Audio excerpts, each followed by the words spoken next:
مسلمان کے دو شوق ہوتے ہیں، جب اذان ہو جائے تو مسجد کی طرف دوڑنا، اور جب جنگ کا اعلان ہو جائے تو میدان جہاد کی طرف دوڑنا۔ ہم اپنی طرف بڑے ہاتھ کو کبھی خالی نہیں لوٹاتے۔ دوستی کا ہاتھ ہو تو ملا دیتے ہیں، اور اگر دشمنی کا ہاتھ ہو تو کاٹ کے رکھ دیتے ہیں۔ پوری دنیا بھی اگر ہمارے خلاف ہو جائے، یہ نہیں ہو سکتا کہ ہم کسی ظالم کا ساتھ دیں۔ جہاں انسان جاتا ہے وہاں اس کا رزق پہلے سے ہی پہنچ چکا ہوتا ہے۔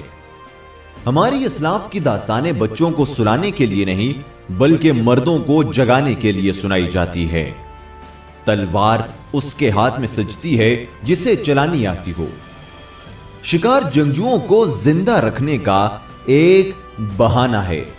تمام جہاں بھی اگر ظالم ہو جائے تو بھی ہم ظالم سے ڈرنے والے نہیں ہیں۔ کیا آپ مجھے ڈرا سکتے ہیں؟ میری ایک زندگی ہے اور وہ میں بہادری سے لڑوں گا۔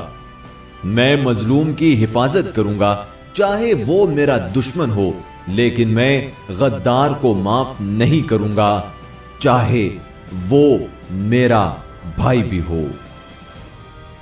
فتح ہمیں تکبر یا کاہلی کی طرف لے کر نہیں جائے گی۔ ہم 1000 قلعوں کے بجائے ایک دل جیتنا پسند کرتے ہیں۔ ہمارا مقصد انسانیت کو ساتھ لانا ہوگا۔ میرے رب مجھے اپنی انا کا غلام نہ بنائے اور شیطان سے دوستی نہ کرائے۔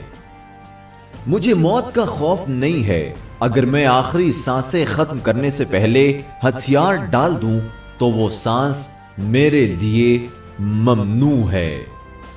بہادری سے مرنے سے بہادری سے جینا مشکل ہے۔ ہم دونوں کی اور سختی کریں گے۔ خدا سب کچھ دیکھتا ہے اور وہ ہماری قربانی سے واقف ہے۔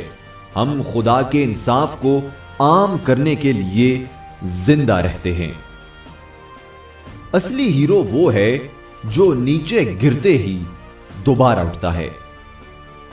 مایوس نہ ہونا، اختیارات کی اس حیثیت پر بیٹھے ہوئے اپنے آپ سے لطف اندوز ہونے کے بجائے جو بدنامی اور خیانت پر مبنی ہے۔